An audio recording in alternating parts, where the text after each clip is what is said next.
A major storm has hit Maldives and it wreaked havoc in the central and southern part of the island. Joining us live from Maldives is Steffi Dewan. Hello, Steffi. Yes, Alma, that's the latest news for today.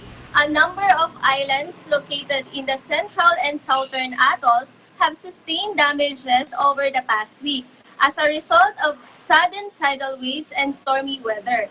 On Monday, the MET office released a white alert spanning the entire Maldives over potential surges. While severe monsoon rains are occurring over certain atolls across Maldives, considerable thunderstorms as well as scattered rain and strong winds are being experienced throughout the country.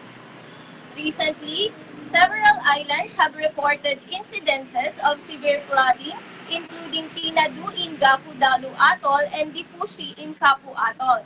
According to island councilors that spoke to the local media Miharu, the storm surges are of unprecedented severity in comparison to previous monsoonal weather patterns.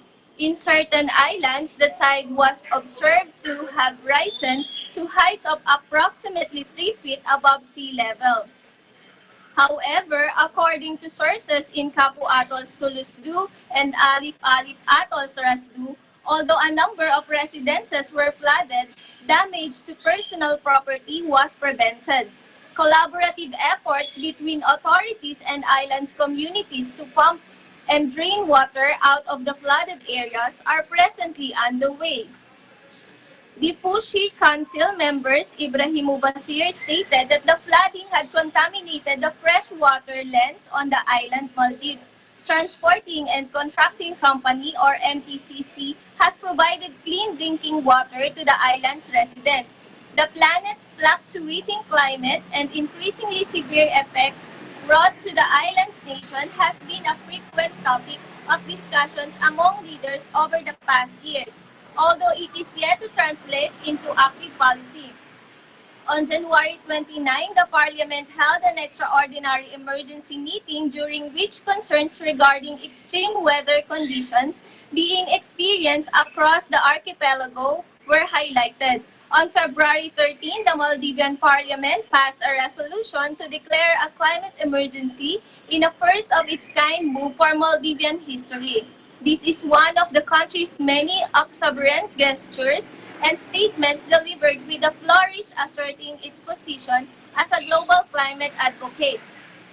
Recently, on June 4, researchers from Yale and Columbia Universities ranked Maldives in the 127th position on the Global Environmental Performance Index or EPEI, way against a total of 188 countries that were all assessed based on environmental health and vitality at their ecosystems.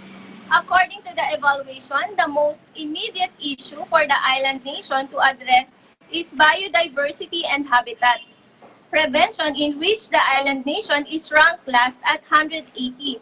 Per EPI data, the country has not managed to retain natural ecosystems and protect a full range of biodiversity within its borders to a satisfactory level.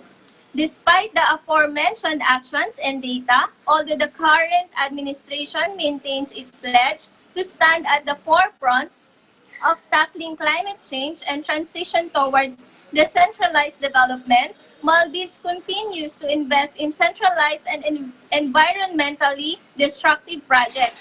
These projects are widely touted by environmentalists as a major factor contributing to the degradation of Maldives' natural protection mechanisms, which in return decreases the nation's capital capacity to handle a deteriorating climate and subsequent changes to weather patterns.